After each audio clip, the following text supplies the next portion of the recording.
What's up? It's your girl Guru JoJo with that amethyst rock crystal. So, woo, we taking in these vibrations. All I see is purple.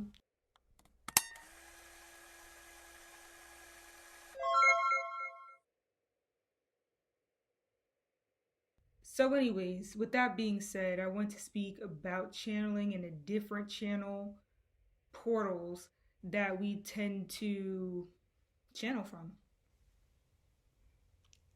I have a quick itch on my back, but I can't reach it. Damn, I have to get like one of those. It's not the point. So, channeling, right? So we tend to channel through three different energies usually. You got your lowest frequency, your mid frequency, your high frequency. Your lowest frequency is the frequency of possession. Don't be alarmed, don't be afraid. It just has to do with like a shared value type of thing that's deep. So it's connected to more of the factors of lust, sex, death, transformation, and things like resentment too. So I'll get into that. Then you have your higher frequency, your highest frequency. This is like channeling the Holy Spirit. It has to do more so with the ability to actually detach from one's own emotional stance and coming to the emotional stance of another person. So this is more of the empathy factors, but it's empathy. See, the possession type of channeling, this is a sympathy type of thing. So you had to have gone through an experience that evoked a similar emotional experience. Like it has to be something similar. Now, when you jump into channeling, okay, the highest frequency, I call channeling usually like, I mean, it's both. It's both possession and it's both the higher frequencies. But astrologically speaking, channeling higher messages has to do with that 11th and 12th house. In other words, I'm speaking astrology. This has to do with Aquarius and Pisces energy. But possession is the 8th house in which you can channel from as well. Now, the 8th house, which is connected to Scorpio and the energy of Pluto, this has to do with understanding someone because you went through it too. So these people are only sympathetic. They're not really that empathetic because if they haven't experienced something you're experiencing, they don't get it. That's why Scorpio it can be a selfish sign because it only understands the shit that it feels and it's been through. So the thing is, Pisces don't have to go through what you went through. They can still detach from themselves and know exactly what you've been through. Now, when you jump into 8th house, when you jump into plutonic energy, this has to do with feelings of resentment, of being insecure, powerless, and thus possibly gaining power or staying in that vibration. So what happens is there's a shared value as a result. And so these people have the ability to know, like they can feel your demons because they have similar demons. The issue is that when you're like this, you may not judge things properly because it's actually only feeling things based upon their own feelings of resentment.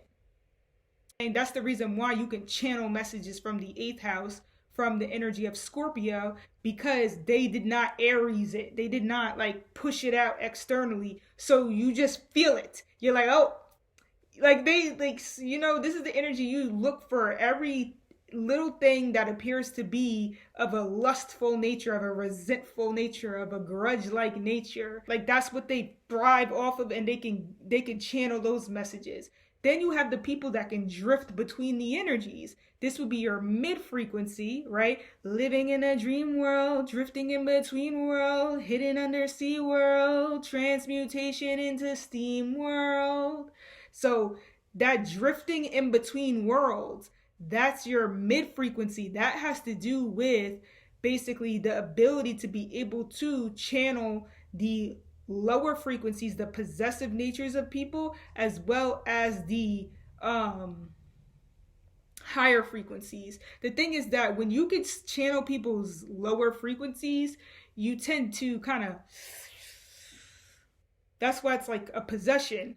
Also, it's not by mistake that the eighth house is opposing the other energy of possession on a more tangible basis, which is Taurus. Taurus is actual physical possessions, because you could possess people by what? What you have resource wise.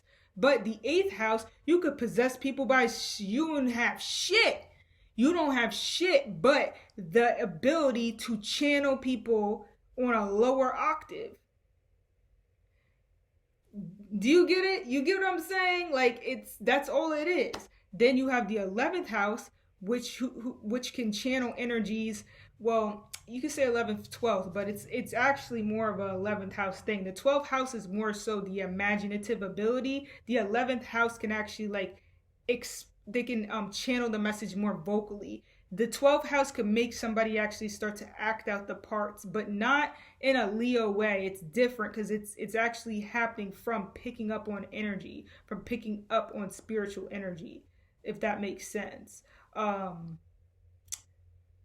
making sense. I'm making sense. Musically speaking, just for an analogy purpose, okay, rapping is more like possession. Don't take it the wrong way. Rapping is more like possession. When people rap, generally the rap culture comes from a culture of feeling powerless and insecure. So the rapping is like it's like aggressive, right?